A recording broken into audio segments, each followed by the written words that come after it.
Hello, grade ones. How you doing? Fantastic.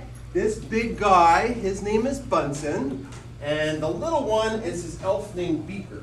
No, I'm telling you what, like that would be my dream come true in any classroom at any time. Like, right? Oh yeah. I did not really enjoy science a lot when I was in high school anyway, maybe because I'm terrible at math.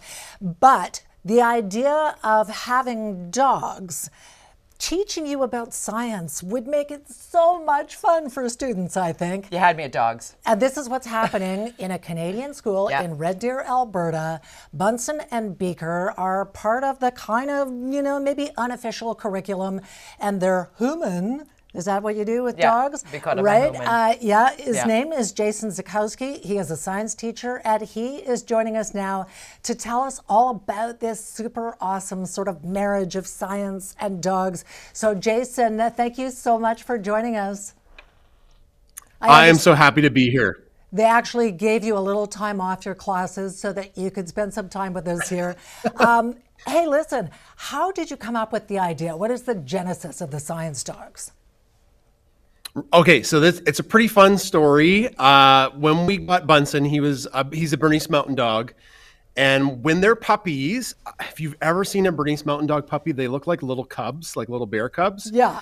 And he got very upset at a cup of coffee and then a lemon, and it went kind of viral on social media. Yeah, Here it is. Here it is. Oh, Oh he's my so gosh. So sweet. He looks like a stuffed animal. I know.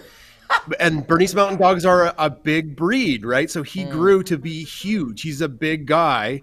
And there he is in my classroom when he's about 10 months. And I was looking at him one day and I'm like, he's so big, he could wear my lab coat.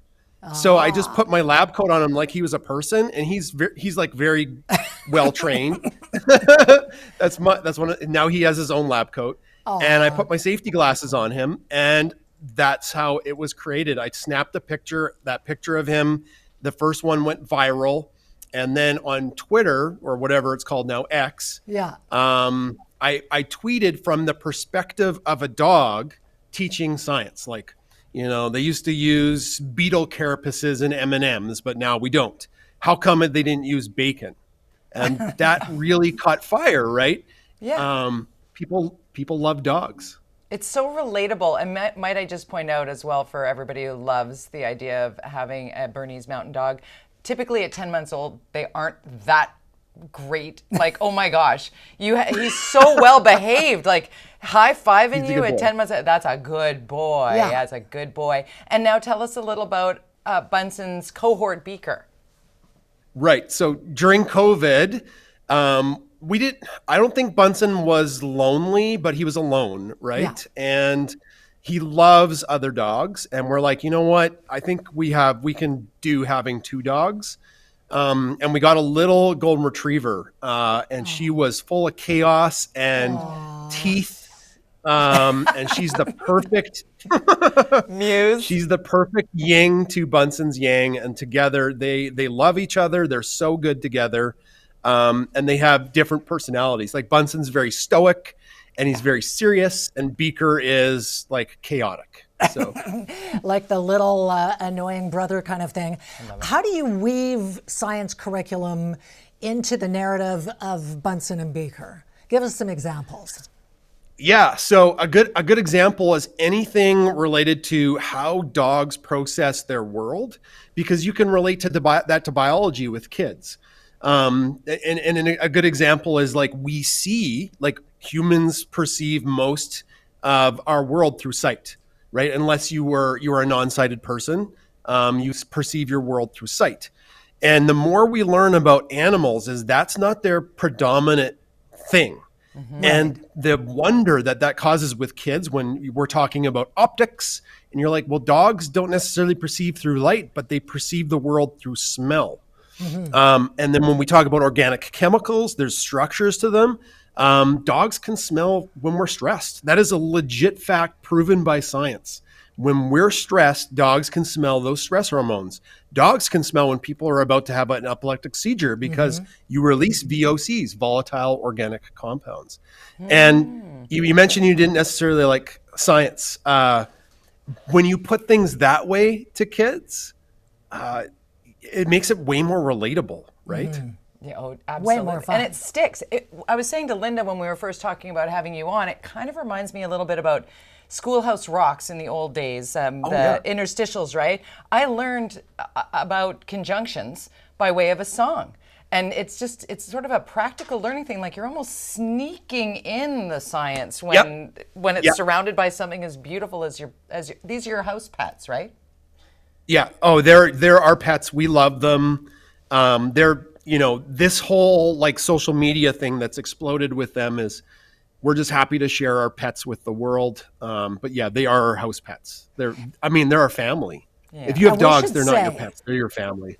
Correct. Exploding social media.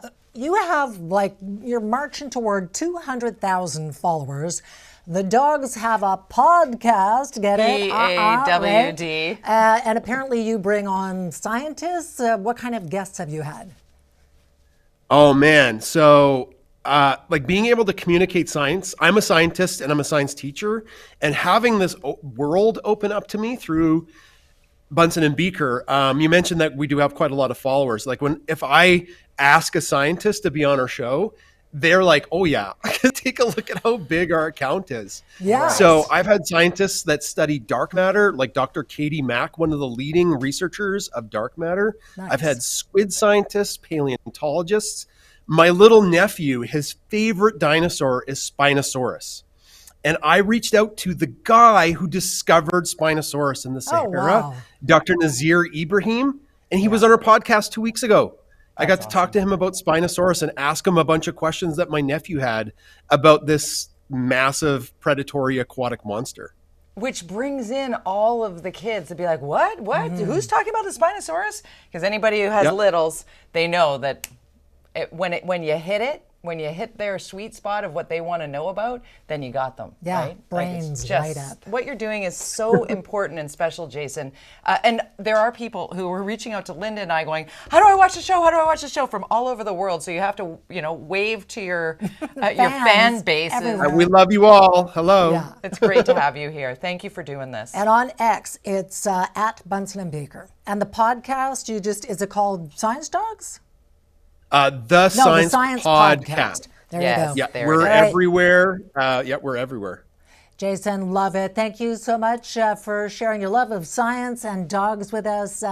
We'll catch up with you again. I know the dogs are probably going to be busy for Christmas, maybe handing out letters again. Yeah, dial us in. Thank you so much. You got to follow her in this dog lady. Yeah. Thank you, Jason. You betcha. That's Jason ZACKOWSKI. He's a Red Deer science teacher, owner of Bunsen and Beaker. Brilliant. Yeah. Brilliant. I love that. And we still got lots to go in the show. Yes. Including our, what the hell's wrong with people? Yeah, because we're talking about drive-through rage at McDonald's. Come on, this actually happened. What the hell is wrong with this guy? That's coming up next. And our viewing party continues. Yes, indeed, viewing party photos are sent in, and there is a prize tonight, so maybe it goes to Karen, knitting in Surrey. Love it. We have Lee in South Surrey. Thanks for watching. And Shiloh, Davidson, Saskatchewan watching. Saskatchewan, and also Wanda. Thank you so much. We have a prize we're giving away today, too. Stay tuned. We're minutes away from telling which one won our viewing party contest. You can be involved. Viewing party at checkmedia.ca.